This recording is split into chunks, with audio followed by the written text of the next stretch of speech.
इतना प्रेशर सिर्फ एक नीट जैसे एग्जाम के लिए। Hello and welcome to day 6 of the series from hating to loving myself. So recently मैंने एक न्यूज़ पढ़ी जिसमें एक 11th क्लास की लड़की जिसके नीट के मॉक टेस्ट में मार्क्स नहीं आ पा रहे थे, so her father decided to take her life away for showing her that test. I mean what, हमारी सोसाइटी में पेरेंट्स का ईगो इतना बड़ा है और उनको इस तरह से ब्रेन वॉश किया गया है कि सोसाइटी की खुशी के अलावा उन्हें अपनी बच्चों की खुशियों की पड़ी ही नहीं होती। इसलिए वो अनरियलिस्टिक एक्सपेक्टेशंस रखते हैं अपने बच्चों से और उनको सिर्फ कंट्रोल करके रखते हैं पूरी लाइफ। आई मीन ठीक है, आपको हमारे करियर की टेंशन है, लेकिन उस टेंशन के नाम पे पेरेंट्स अपने बच्चों को इमोशनली मैनिपुलेट और उनकी सेल्फ एस्टीम को पूरी तरह से गिरा देते हैं। And then they ask us in our 20s कि हमें सेल्फ कॉन्फिडेंस क्यों नहीं है।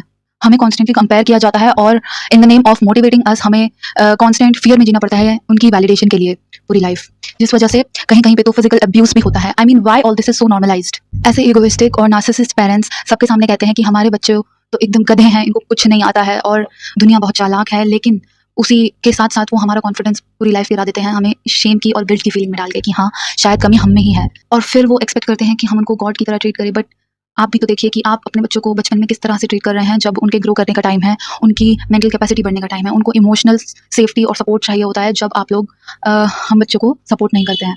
When I read this news, I was not at all comfortable and I decided to share my views with you all. So that's why I'm making this. And I don't know why it is so normalized, why this hypocrisy is so normalized in our country and students have to face so much pressure.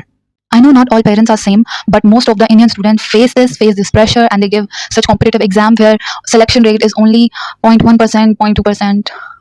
But 99.8% students have to fail now, so where will they go? And उनको बच्चों को relatives की तरफ से भी pressure आता है and relatives भी तभी बोल पाते हैं जब parents अपने बच्चों के लिए नहीं बोल पाते। I mean, why don't you support them if you love them unconditionally?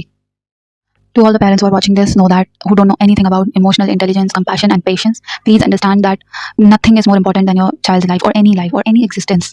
No exam is greater, okay? And to all the students who are facing the same situation, कभी भी कोई कुछ भी बोले, अपने आप को अपनी नज़रों में नहीं गिराना है। And I hope you achieve all your dreams. Don't stop dreaming, seeing the situations around you. Keep up the hope alive. Stay safe, and I know you will heal one day. Bye bye.